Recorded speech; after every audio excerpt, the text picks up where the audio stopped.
Today on CityCast Boise. Summer usually gets the glory, but fall might be Idaho's best outdoor season. Cooler weather, fewer crowds, and fiery foliage make hiking and camping even better.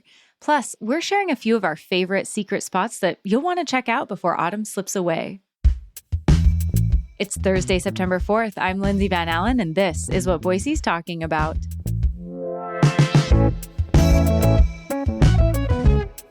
Joining me is Heath Drusen, host of the podcast Howl. Thanks so much for being here again, Heath. Thanks for having me back. Now, we've had you on the show several times to talk about the outdoors, things to explore. You're our resident outdoor enthusiast. So I'm really curious, what makes fall in Idaho different from any other season for enjoying the outdoors? I kind of think of fall as sort of the secret season. Idahoans can be very, very seasonally minded. Like when the calendar hits a certain date, they're on to new things. And so I find that as soon as we get past even like mid-September, then like a switch goes off and the trails get a lot more empty. Obviously, the weather gets cooler and everything you can do in summer, but more comfortably with fewer crowds. You just often have places like the Sawtooth to yourself. There's campgrounds that normally you like can't get in without reserving months in advance sometimes, and they're empty. And yeah, it's just like the weather's perfect, nobody's around, and you've got nice fall colors too. So I just find it to be sort of summer perfected. Yeah, it's like summer, but without that super heat where you're hiking and you're like, oh, no, I should have packed more water. Or, your tent at, 4 p.m. is a tiny little oven. Exactly. So Heath, let's jump right into it. Which hikes do you think actually get better in the fall compared with the summer? Whether it's because of the foliage or there's just fewer people so you can hike it without interruption. Which hikes are your go-to fall hikes? Well, I mean, everything in the lower foothills is better in the fall, right? Because it's just too hot in the summer to do it outside of like morning and evening. There's a lot of great desert hikes in the fall that just are just not very doable in the summer. So like, get out into the Owyhee area. That's a great place to go. But also there's just a lot of cool, like around Bogus Basin, those areas, the weather's just perfect there. And then, I mean, a big one is the Sawtooths. If you don't mind it a little cold in the morning, the Sawtooths are pretty empty in the fall. And having the Sawtooths to yourself is really special. And that goes also for the McCall area, obviously, another area that gets pretty jam-packed in the summer. So yeah, like go have it to yourself. Just wear an extra layer. So Heath, are there any trails where the wildlife activity really changes in the fall, whether it's because there's far fewer people or just with the seasons changing, you're more likely to see wildlife? So yeah, in general, the possibilities of seeing wildlife are a lot higher in the fall because animals are on the move. So as the weather gets colder, deer and elk are heading to lower elevations. Garden Valley actually is a big place for seeing elk and deer. Fall's a great time for that. But even just sort of around Boise, especially on the east side, you start seeing deer and elk if you get up a little in elevation when the weather starts turning cold. So that's really cool because, Idaho's a good place to see wildlife, but fall, I'd say, is sort of the best. Also, with the trees thinning and the brush thinning a little bit, you can get a kind of better view of things. And yeah, just like keep your eyes peeled because they're out there, they're moving, and it's probably the best time of year to see wildlife. And are there any trails that this is kind of the sweet spot? It's kind of the perfect time to hit it up or check it out before the weather makes it maybe a little more risky or more difficult to access? So one, I think, kind of under the radar loop in Boise is Moores Mountain, which is above Bogus Basin. It's not to say it's a secret or anything, but I'm always shocked at how few people are out there, especially in the fall. And it's a cool loop, and you get some fall colors out there, more on the ground cover, but they get these really cool bright reds and just incredible views like forever. Like you can even see to the Sawtooths on a clear day. So that's a really easy one to do. You just drive up a little bit past Bogus and, you get up over 7,000 feet. So that's one I would highly recommend. And then also going to the Ketchum area, you get some really nice fall colors on trails around there, and you can kind of pick just about anyone out there and see some really good stuff. You led right into what I was wondering. One of my favorite parts of hiking in the fall is when you hit those just perfect foliage spots and it's just stunning. You're just surrounded. Are there any spots, any other spots that people might not know about or that might be overlooked that are just really fantastic?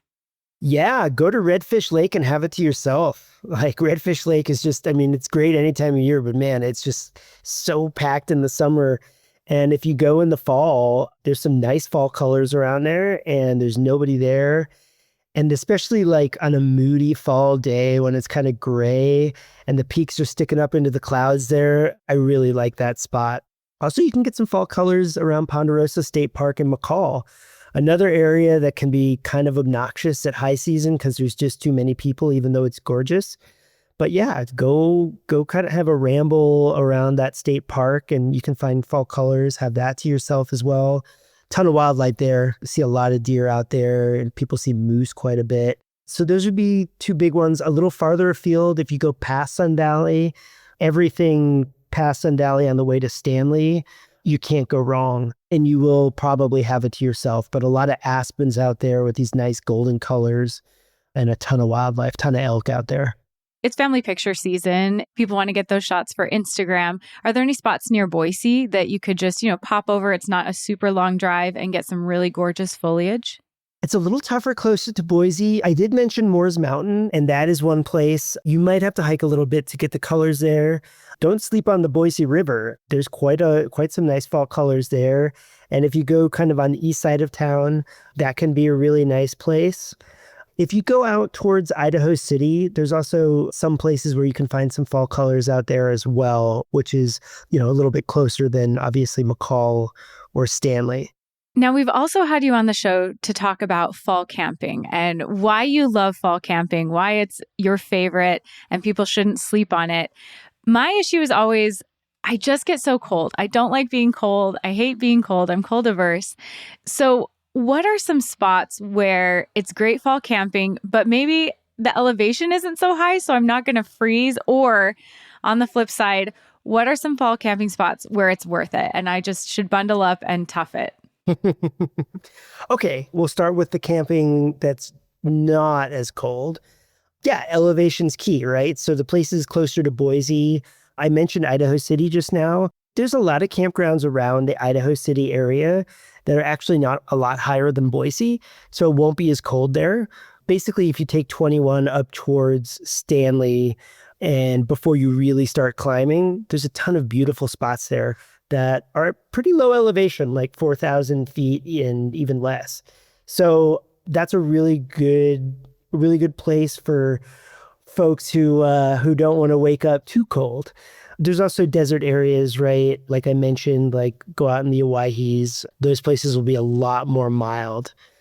Now, if you want to tough it out a little bit, maybe just get a liner for your sleeping bag, or if you want to pack in just a heavier sleeping bag, especially if you're car camping, the Sawtooth, you get to camp in the Sawtooth with no people and these beautiful, cold, crystal clear nights. I can't recommend that enough. Yes, it gets cold, but a liner for your sleeping bag does wonders. If you're car camping, maybe invest in that 0-degree bag that's a little bit heavier. A really good trick if you're camping in colder weather, or the Sawtooth can kind of be cold any time of year at night. If you wear a wool layer under, it actually interacts with your sleeping bag and makes you even warmer. They like play on each other. So yeah, wool. So embrace my Little House on the Prairie. Exactly. They were onto something. Yeah. Yeah, they were. Like, yeah, they knew what they were doing.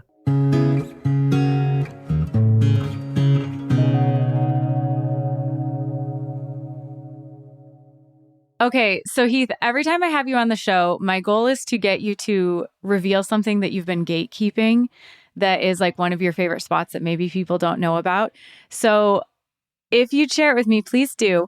What is your favorite autumn campsite that you think just absolutely shines? It's incredible and people just don't really know about it. Ooh, my favorite autumn campsite. Um, if you go north of Ketchum, there's a series of campsites that aren't a secret, but for Ketchum seem to be a secret. And you can camp there in the fall and not have a lot of people there. You have beautiful fall colors. You've got a river going by with great fishing and just huge mountains all around you. It's really idyllic. And there's a few different campgrounds there. That is a really great fall spot. And that's one that's very reachable from Boise. And it'll be cool in the evening, but not quite as tough as the Sawtooth. And you can always pop into Ketchum and, get a nice meal too if you feel like a little more like camping glamping combo. So there's my semi-secret spot right there. Okay, it actually sounds really perfect. So thank you. Thank you for sharing that because that ticks all of my boxes. So sounds like the perfect location. And you've also mentioned that you enjoy yurt camping. I've never been yurt camping. So what do you love about yurt camping versus maybe backpacking or car camping? And then what should people know about that before they plan that trip or want to go camp in a yurt? Yurts are great. Yurts, for people who aren't familiar, it's a round building based on Mongolian nomads and how they live. So it's a round building with a wood stove in the middle, and there are backcountry yurts just about an hour and 15 minutes from Boise up past Idaho City. And they're run by the Idaho State Park System, and you can rent them. And I love them. It's one of my favorite things to do. It's kind of like camping because you're out in the middle of nowhere. You're by yourself.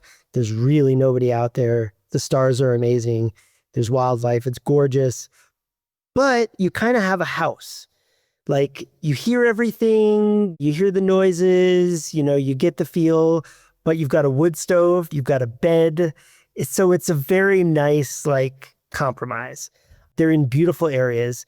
And some of them you can drive up to, some of them you have to hike into a little bit. You can kind of choose your own adventure. And the cool thing about fall is those fill up like 6 months in advance in the high season, which is winter, and summer they're getting more popular too.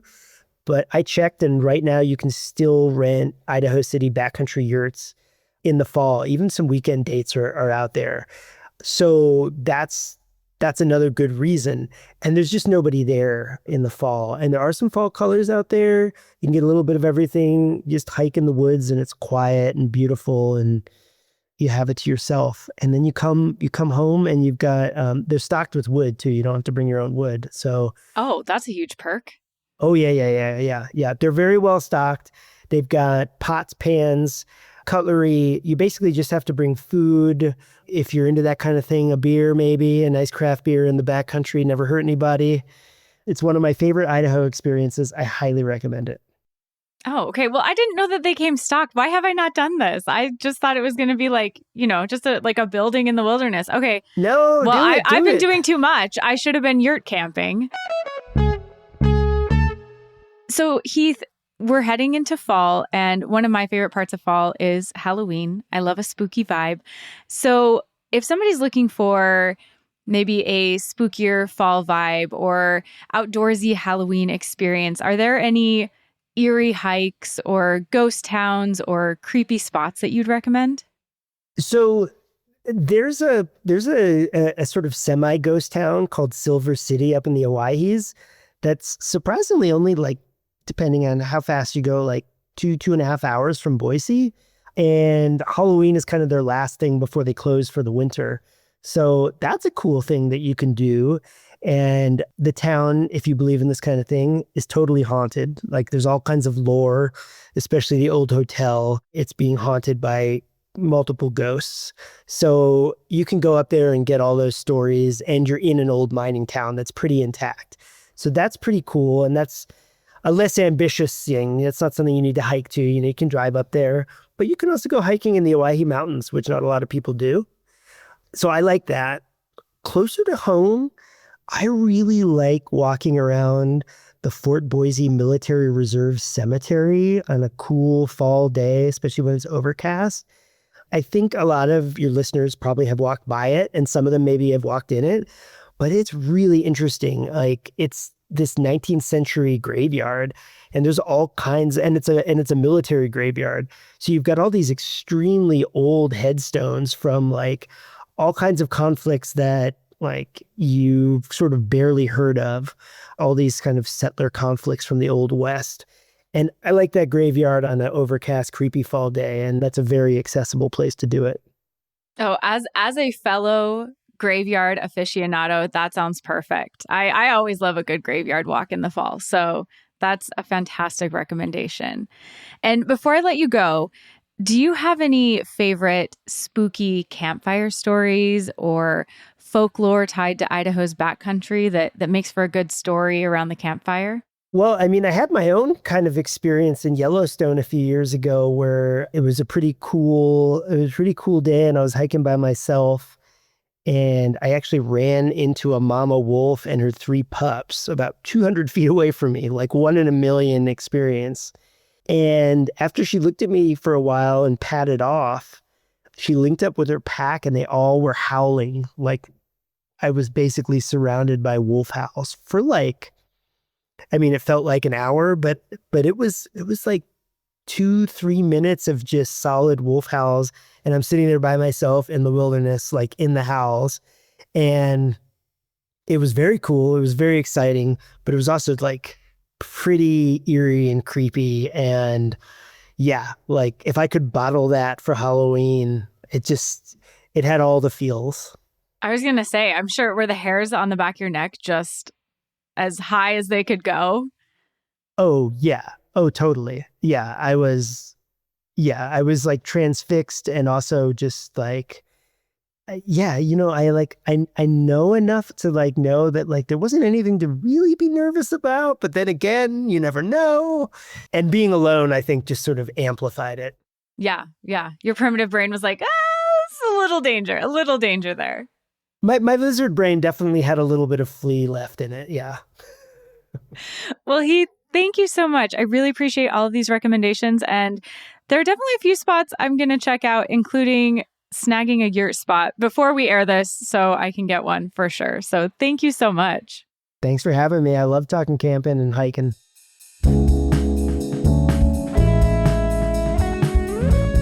That's all for today here on CityCast Boise. If you enjoyed the show, make sure and subscribe to our Hey Boise newsletter for more great ideas to enjoy fall in the Treasure Valley. We'll be back tomorrow morning with our Friday news roundup. You won't want to miss it.